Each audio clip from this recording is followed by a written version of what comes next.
Hello po sa inyong lahat mga ka-crypto. Ako po si Pinoy Crypto Trader at sa video na ito ay ating pong pag-uusapan ang tungkol dito kay Cardano. Kung saan ang sabi po rito ay Cardano to $3.15 UK Finance Experts predict timeline. Kaya ayan, meron daw po mga financial experts dito sa bansang UK ang naglabas po ng kanilang prediction sa timeline or kung kailan magagawang akyatin ni Cardano or ADA ang mataas nitong presyo na $3.15.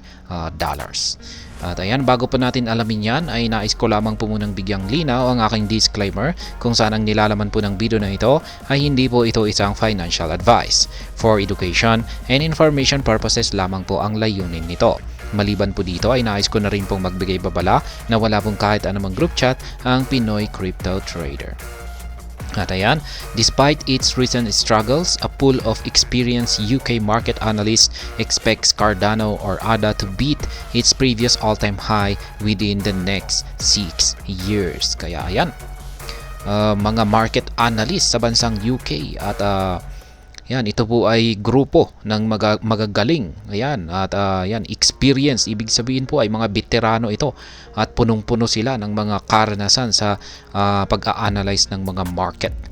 Kaya ayan, linabas po nila yung kanilang pinagsama-samang analysis dito kay Cardano or ADA kung saan ay ayon po sa kanila ay kanyang makakamit or magagawa niyang akyatin yung kanyang pinakamataas na presyo or yung kanyang previous all-time high pagkalipas po ng 6 na taon or 6 years. Cardano is to bounce back and hit $3.5 by 2030. Kaya ayan, mula ngayon, taong 2024 hanggang 2030 ay 6 na taon. Ayan, ang kailangang lumipas bago akyatin ni Cardano ang kanyang presyong $3.5. Kaya bakit kaya? Finders panelists forecast a more gradual but sustained growth. They expect the upcoming Bitcoin halving and associated bullish market sentiment lift if ADA to as high as $1.57 by the end of 2025. Kaya ayan, yung mga grupo ng mga eksperto na ito sa bansang UK ay ayon po sa kanilang naging analysis dito kay ADA or Cardano ay ang tanging pinakamataas na magagawang akyatin nito na presyo ay ang $1.57 at mangyayari daw po yan sa katapusan ng taong 2025 kasi ang taong 2025 ay dito po yung tinuturing ng karamihan na peak season ng mga cryptocurrencies. Dito po nila makakamit yung kanilang pinakamatataas na presyo. At ayun nga, ayon po sa mga grupo ng mga eksperto rito ay yan, hanggang $1.57 lamang ang magagawang akyatin ni Cardano. Yan, nasa halos kalahati lamang ng kanyang nakalipas na all-time high. Finders experts do not expect Cardano to break its previous all-time high both in market cap and price during the current cycle. Kaya ayan, hindi raw po inaasahan or ayon po sa mga eksperto na ito ay mabibigo raw po si Cardano na makapagtala ng kanyang panibagong all-time high. At ganun din daw sa kanyang market cap at syempre yung kanyang presyo at yan, mangyayari po ito sa kasalukuyang market cycle na ito. Ayan, siya ay mabibigo. Ibig sabihin ay mag-underperform. Yan lamang po ang ibig sabihin ng analysis ng mga eksperto dito kay Cardano. Mag-underperform daw po siya sa kasalukuyang market cycle na ito. Kasi yung all-time high, previous all-time high po ni Cardano ay nasa $3.10 at nakamit po niya ito nitong nakalipas na taong 2021, buwan po ng September.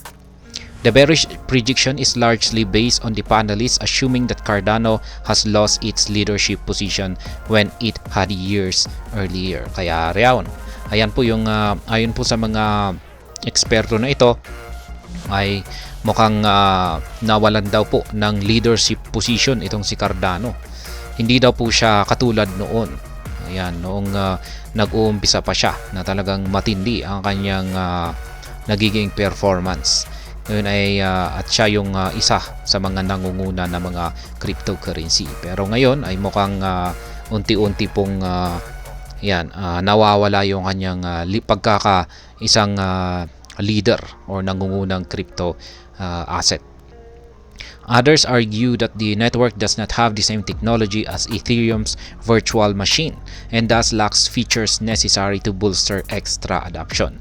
Kaya yan, yung iba naman daw ay sinasabi nila na itong si Cardano ay wala daw po siyang teknolohiya or technology na katulad po ng EVM ni Ethereum. Yan, kasi yung EVM ni Ethereum ay marami po talaga itong features na siyang nakakatulong sa kanyang adoption. Yan daw po ang wala kay Cardano. Yan, pero maganda po talaga si Cardano. Kayang-kaya niyang tapanan ang network nitong si Ethereum. Yun nga lang at medyo kulang pa siya sa mga projects or mga platforms katulad na lamang ng EVM ni Ethereum. For these reasons, the panelists predict that Cardano will only cross the $3 mark again in 2030. At that time, the cryptocurrency will surpass its current all-time high record by trading at $3.15. Kaya yan, ayan po dahil sa mga dahilan na ito, yan yung mga nabanggit kanina, ay ayon po sa mga eksperto ay magagawa lamang daw ni Cardano na akyatin ang presyong $3 pagsapit po ng taong 2030. At mahihigitan po niya ang kanyang previous all-time high. Ayan, at siya ay makakapagtala ng panibagong all-time high niya na nasa $3.15. Kaya yan po ang prediction ng mga financial panelist sa bansang UK dito kay Cardano na mukhang mag-underperform po siya ngayong kasalukuyang market cycle na ito. Ayan, kasi nanghina na daw po siya. At ayan, hanggang dito na lamang po tayo sa video na ito. Sana po ay inyong nagustuhan ang aking paliwanag dito. Kung inyo po itong nagustuhan, pag-click lamang po ang like button nito. Para naman po sa mga bago lamang dito, kayo po ay aking inaanyayahan para mag-subscribe. Pag-click na rin po ang bell icon nito dahil ito po ang siya magsisilbing notification nito sa mga bago kong videos na akin pong ina-upload sa aking YouTube channel na ito. Marami pong salamat sa panonood. Ingat po tayo lagi at God bless po sa ating lahat.